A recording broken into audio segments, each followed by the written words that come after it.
Olá, sou o professor Reinan de Oliveira. Hoje vamos ministrar mais uma aula de biofísica, onde o tema é água, soluções e sistema tampão. Sou farmacêutico, especialista em análises clínicas e docente das áreas de bioquímica, biofísica e microbiologia.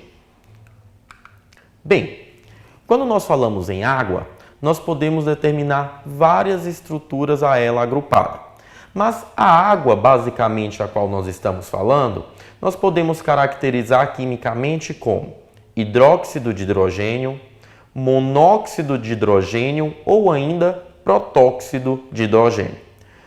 Nós sabemos que a água é uma substância líquida, parece incolor, geralmente ao olho nu é uma substância inodora, insípida e ainda é essencial a todas as formas de vida. E ela é composta basicamente por hidrogênio e oxigênio. A água é a substância em maior quantidade nos seres vivos. Mais de 70% do corpo humano é constituído a partir de complexos à base de água. A água viva é um outro ser vivo que tem aí basicamente 98% de água em sua composição estrutural. E as sementes é um outro exemplo que nós podemos comparar, que ela contém apenas 10% de água.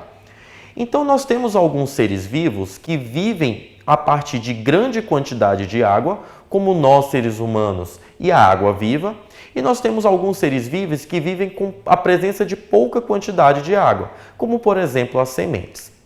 As sementes nós determinamos ela como um ser vivo que pode viver sem muito tempo a presença de água. Então, nós consideramos esse ser vivo como um ser vivo anidrobiótico, ou seja, é aquele ser vivo que ele precisa de pequena quantidade de água para se manter vivo. Então, se nós pegarmos uma semente e deixar ela em um local seco, arejado, ela vai ficar por muito tempo ali presente. A partir do momento que nós colocarmos essa semente na presença de água, ela vai começar a realizar metabolismo e vai realizar o seu processo de desenvolvimento básico. Então, a estrutura da água, ela é constituída basicamente por duas moléculas de hidrogênio e uma molécula de oxigênio. É o que nós reconhecemos aí como H2O. A estrutura da água, ela vai influenciar na automontagem e na propriedade de vários componentes celulares, basicamente por ela realizar essas ligações entre esses complexos celulares de uma forma que vai favorecer com que ocorra outras ligações a ela associada. Então a água, ela vai realizar várias funções a partir da sua estrutura padrão. Então, uma das principais funções dessa molécula é que ela é o meio onde ocorre todas as funções ou reações celulares. Se nós pensarmos na célula como um todo, o citoplasma é constituído por um material aquoso. Não necessariamente em sua presença vai conter H2O puro. Ela vai conter alguns elementos ajustados a ele que vai estar presente dentro desse citoplasma. Isso é que vai determinar um dos principais tipos de metabólitos que a célula realiza, que é o transporte de nutrientes e o transporte a partir de reações metabólicas, a qual a célula absorve energia para realizar os seus processos metabólicos padrão. Todos os aspectos da estrutura celular e suas funções são adaptadas às propriedades físico-químicas da água. Então, as propriedades físico-químicas da água vão ser consideradas a partir das ligações a qual a água vai estar realizando dentro do seu meio.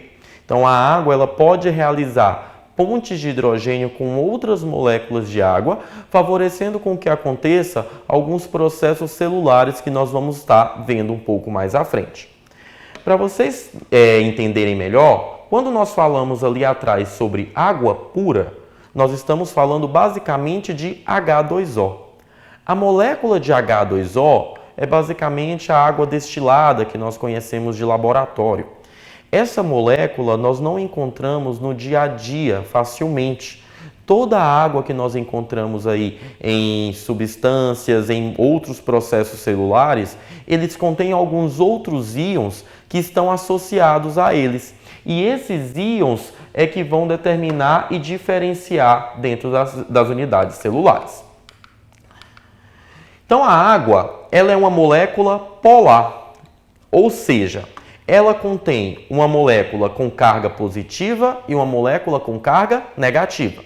Isso é determinado a partir do hidrogênio, que contém uma carga positiva, e o oxigênio, que contém carga negativa.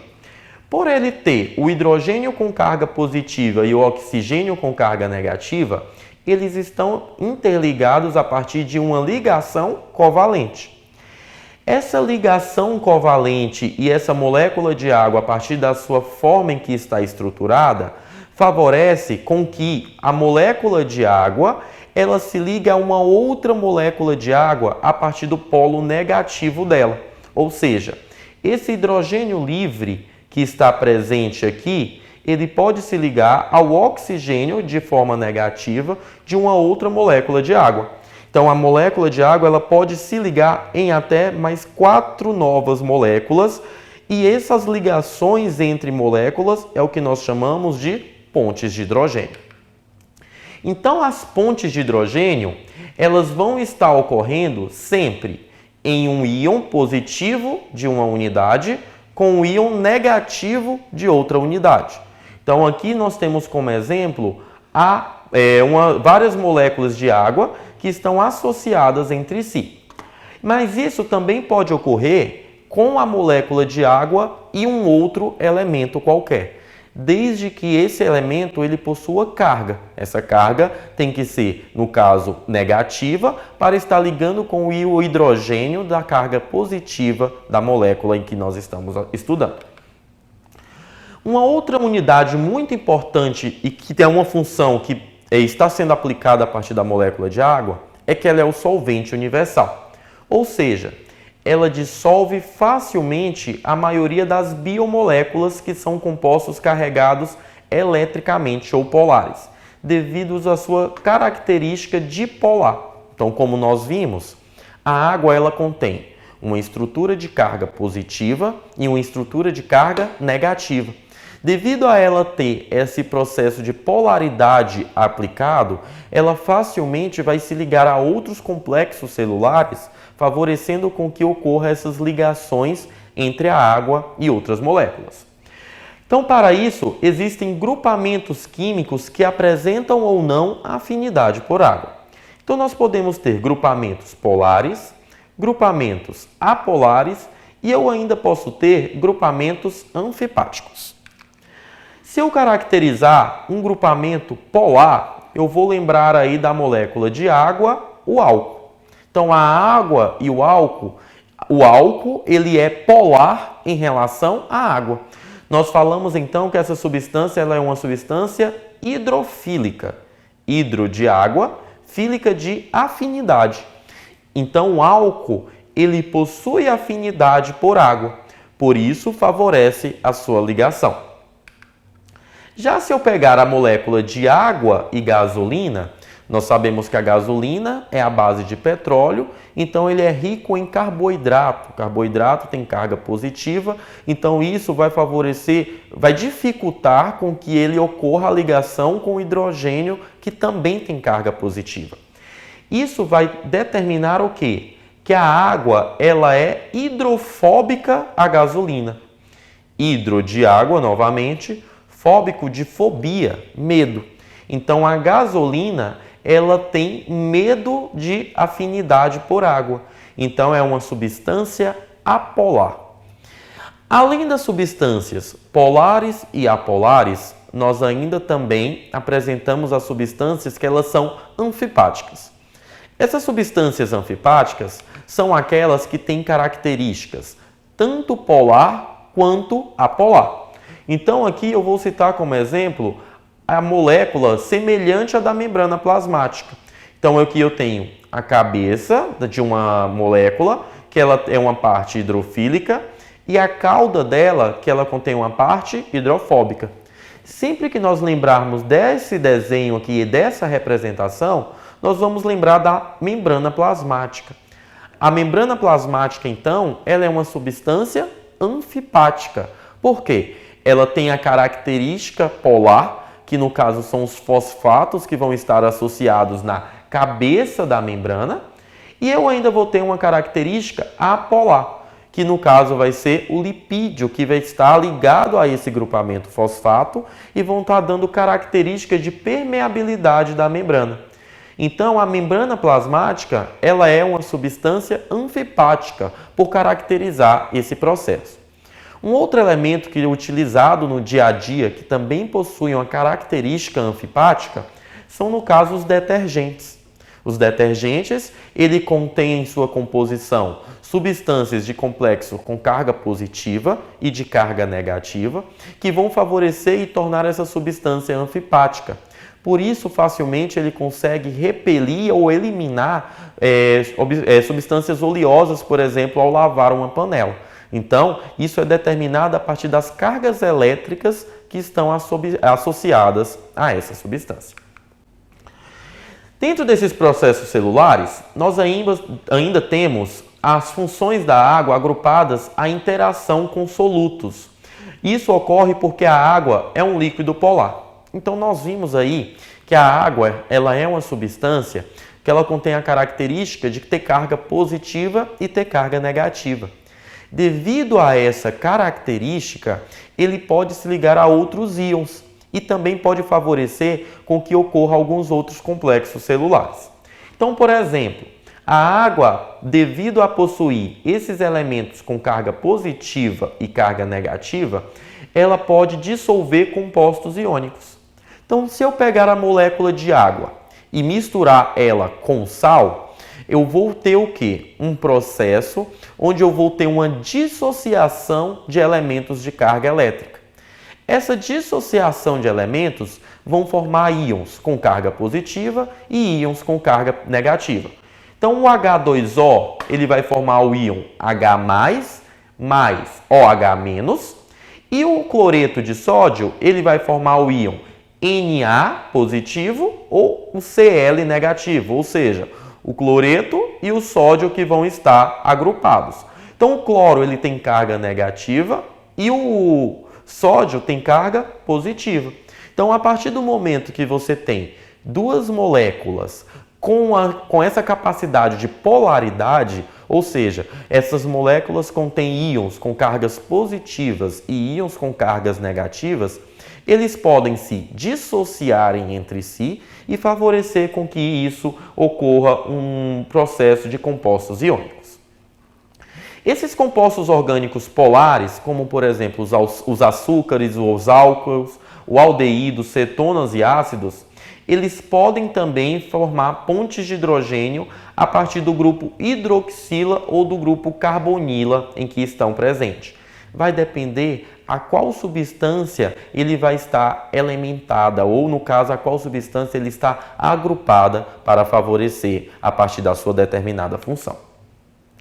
Então, devido a todas essas propriedades e composições químicas que nós falamos da água, a água ela pode formar o que nós chamamos de propriedades coligativas.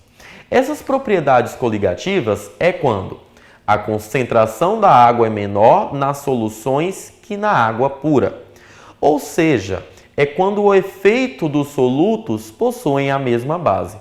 Eu vou aqui citar para vocês alguns exemplos do nosso dia a dia, para vocês entenderem melhor. Em países onde nós temos grandes geadas e as garagens ficam cheias de gelo, o que eles fazem? Eles jogam sal para poder eliminar o gelo. É o exemplo anterior ao que nós estávamos falando. Então, quando você coloca o sal no gelo, você vai realizar o quê? Um processo de dissociação de íons. Essa dissociação dos íons vai favorecer com que os íons de carga positiva e negativa eles se quebrem, no caso do gelo, a partir do sal que também contém esses íons de carga positiva e carga negativa. Então, aquele gelo ele vai ter uma tendência a derreter devido a esse processo celular padrão. Um outro exemplo que nós temos de propriedade negativa, propriedade coligativa, é quando nós podemos alterar o ponto de fusão, o ponto de ebulição ou a pressão de vapor de uma determinada substância. Vamos citar um outro exemplo. Algumas pessoas, ao preparar um macarrão, colocam a água no fogo e nele adiciona algumas gotas de óleo antes de iniciar a fervura. O que você está realizando nesse processo? A partir do momento que você coloca uma substância lipídica junto à água, você está alterando o seu ponto de fusão e está alterando o seu ponto de ebulição. A água ela vai ter o ponto de fusão dela a uma determinada temperatura, desde que contenha as suas propriedades padrões base. No momento em que você adicionou essa carga elétrica maior, no caso com alta concentração de carga elétrica positiva, que são os lipídios, isso vai favorecer com que dificulte esse ponto de fusão e ebulição, dificultando então com que essa água entre em ponto de fervura. Então, esse também é um exemplo de propriedade coligativa. Então, você alterou a propriedade do solvente. E os solutos, eles tendem a romper a estrutura normal da água. Ou seja, você adicionou um soluto que ele tende a romper a propriedade, favorecendo com que a água forme íons de carga positiva e íons de carga negativa. Um outro exemplo também que nós utilizamos bastante como propriedade coligativa são, no caso, a pressão osmótica. A osmose, ele é um tipo de transporte a partir da membrana plasmática, onde ele vai favorecer o transporte de água a partir do seu gradiente de concentração. Ou seja, ele vai transportar água do meio mais concentrado para o meio menos concentrado. Ele é um fenômeno de difusão em presença de uma membrana semipermeável. Essa membrana semipermeável, no caso, é a membrana plasmática. Osmose, ela vem de osmos, ou seja, ele empurra a água do meio menos para o meio mais. Então, há a passagem do solvente de onde está em maior quantidade para onde está em menor quantidade. Para isso, nós chamamos isso de soluções hipotônica e soluções hipertônica. Solução hipotônica é aquela solução onde você tem uma maior quantidade de água. Solução hipertônica é aquela solução onde você tem uma pequena quantidade de água. Então, aqui eu tenho alguns exemplos para a gente verificar bem.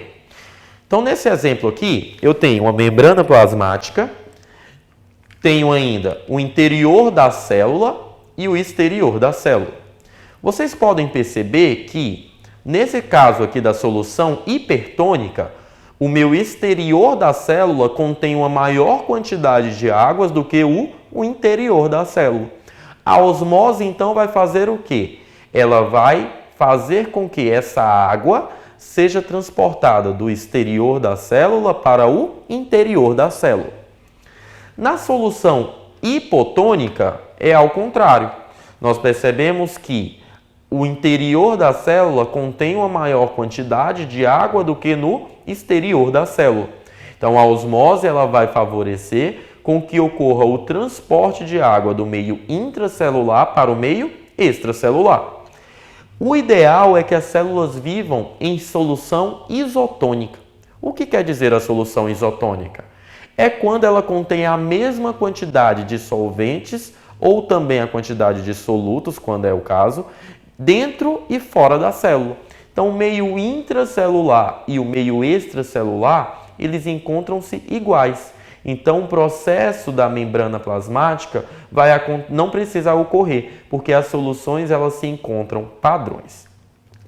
Então, vamos citar um exemplo. Se eu pegar uma gema de ovo, colocar essa gema de ovo nessa solução hipertônica, a tendência é que essa gema de ovo ele perca água do meio intracelular para o meio extracelular. Para que isso vai acontecer? Porque o meio intracelular ela vai estar com uma maior quantidade de água do que o meio extracelular. Isso vai favorecer com que essa gema do ovo ela fique um pouco mais amarelada, diminua o seu volume devido a essa perca de água, processo de desidratação. Se eu colocar a mesma gema de ovo em uma solução hipotônica, Essa gema do ovo, ela tem tendência a ganhar água, devido justamente ao meio intracelular ter uma menor quantidade de água do que o meio extracelular. Então, esse ganho de água vai favorecer com que essa solução, essa gema no caso, ela fique um pouco mais túrgida, um pouco mais esbranquiçada. Ela não chega à lise celular, que no caso é a ruptura da membrana, devido a ela ter uma maior resistência do que aquelas que nós conhecemos no nosso sangue, por exemplo. Então, esses processos de hidratação e desidratação é o que acontece no nosso corpo diariamente. Então, a sede, por exemplo, é uma resposta fisiológica de que as nossas células elas se encontram em meio hipertônico, ou seja, está faltando água para aquela célula e ela precisa de um processo de hidratação padrão. Outros exemplos que nós podemos citar aí, a partir das células vegetais, é o que acontece, por exemplo, com as plantas sensitivas, a mimosa púdica, e as plantas veno-pega-mosca, que é a Dianoae muscipula. Então, vou citar aqui esse exemplo. Essas plantas Vênus pega-mosca, o que acontece? Em momento algum, algumas pessoas caracterizam isso como plantas carnívoras. Elas vão se alimentar da mosca que está ali presente.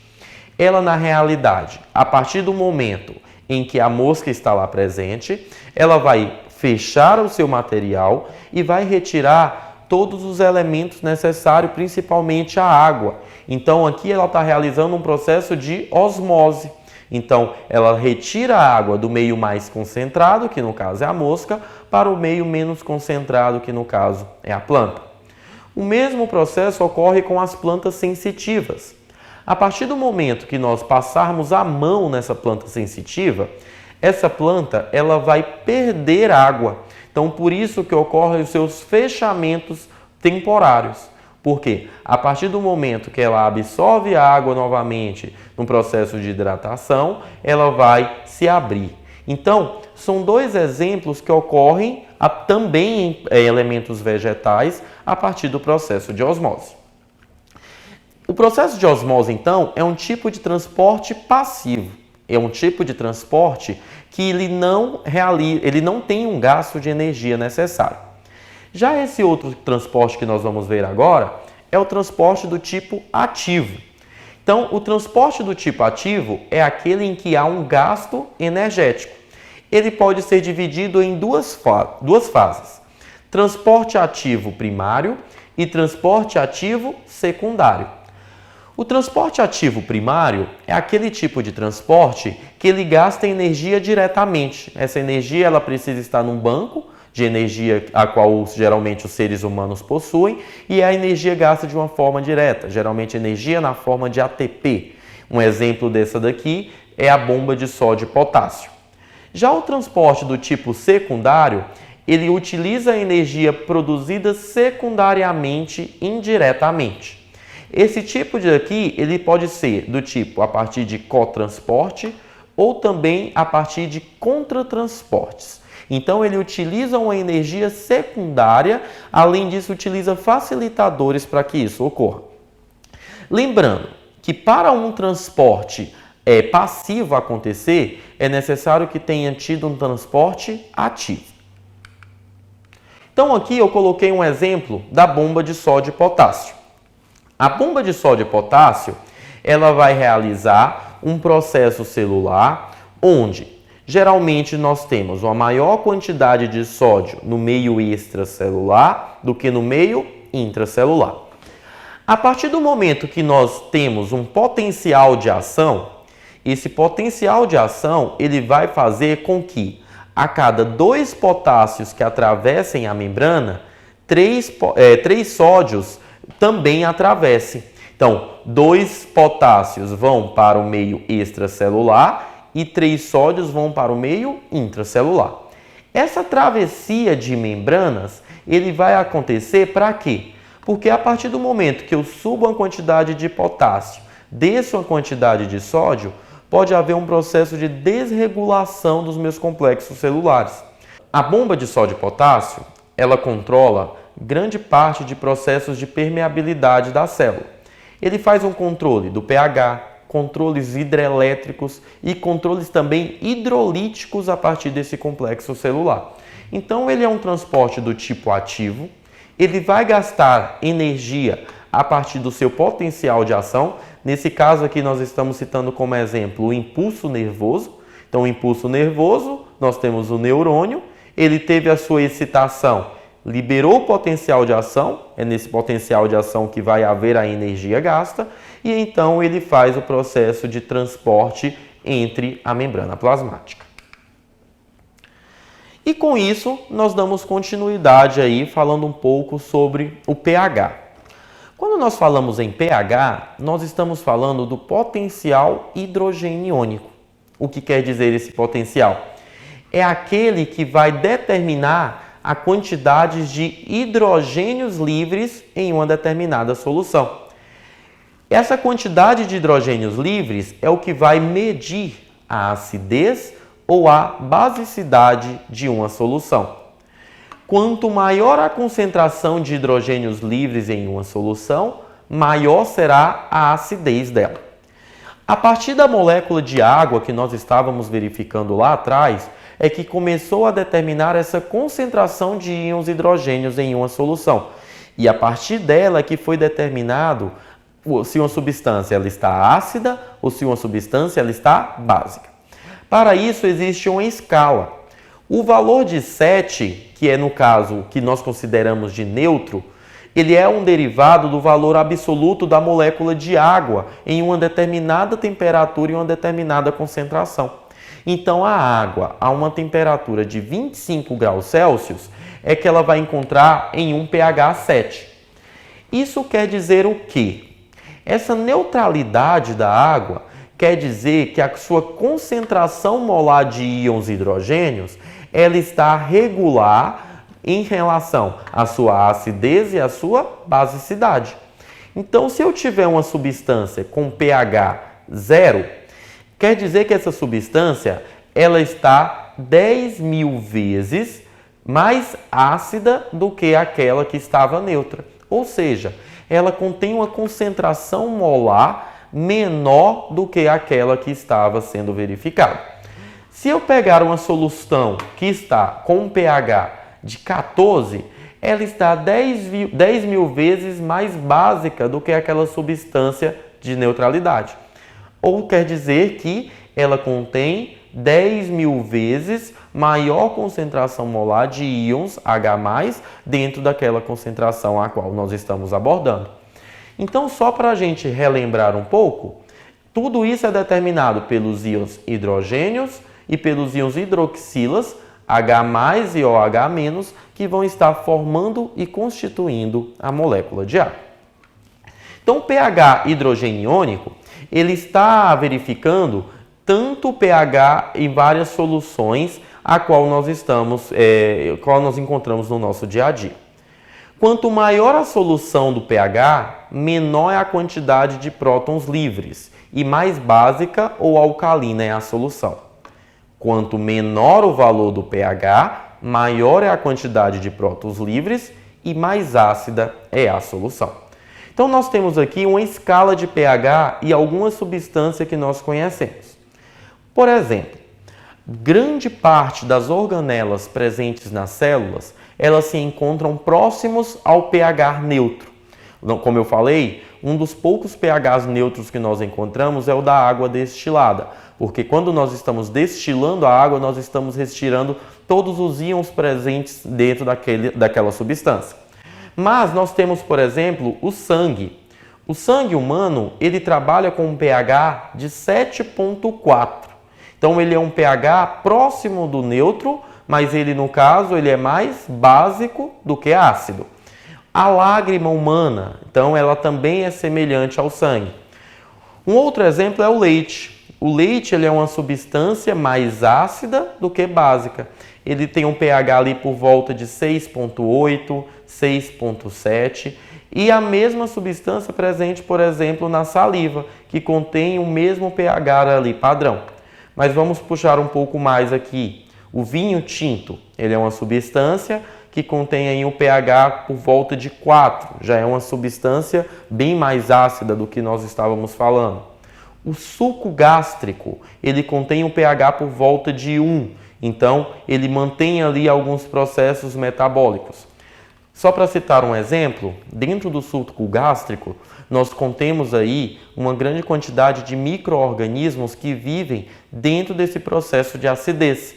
Se você não mantém essa acidez, esses micro-organismos que mantêm a nossa microbiota humana, que no caso que vai manter em equilíbrio a nossa flora intestinal, isso vai ocorrer com que eles morram e isso vai favorecer alguns processos patológicos a eles associados.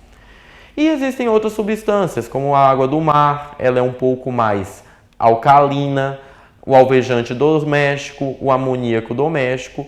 Então, são substâncias que estão presentes no nosso dia a dia e estão caracterizadas a partir do pH. Para isso, nós temos o sistema tampão.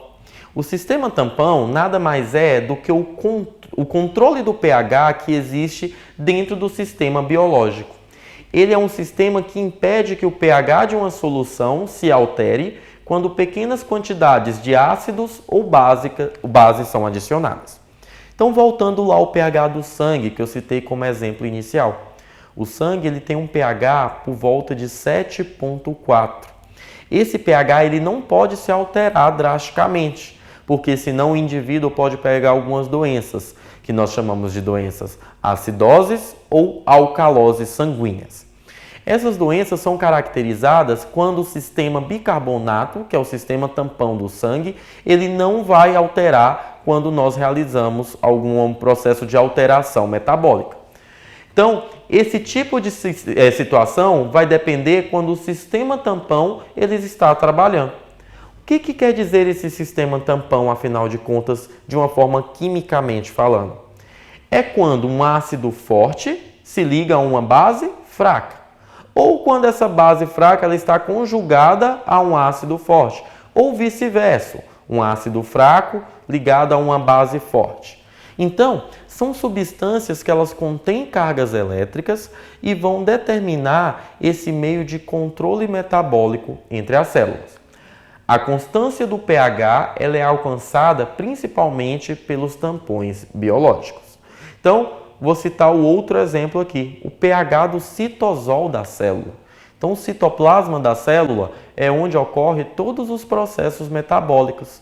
O pH do citosol da célula ele é usado usualmente próximo do 7 ali. Então, ele está por volta do 7,2. Ele é um pH constante e específico. Qualquer alteração nesse processo, o sistema tampão ele vai atuar para poder regularizar o pH dentro desse processo.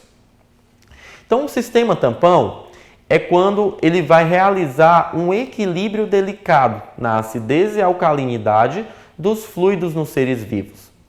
Para uma célula permanecer em equilíbrio, essas características químicas devem permanecer dentro dos estreitos limites. Então, o sistema tampão é um sistema de controle do pH. Ele vai impedir, então, com que esse pH seja alterado, mesmo que a gente adicione uma solução ácida ou uma substância básica a ela associada.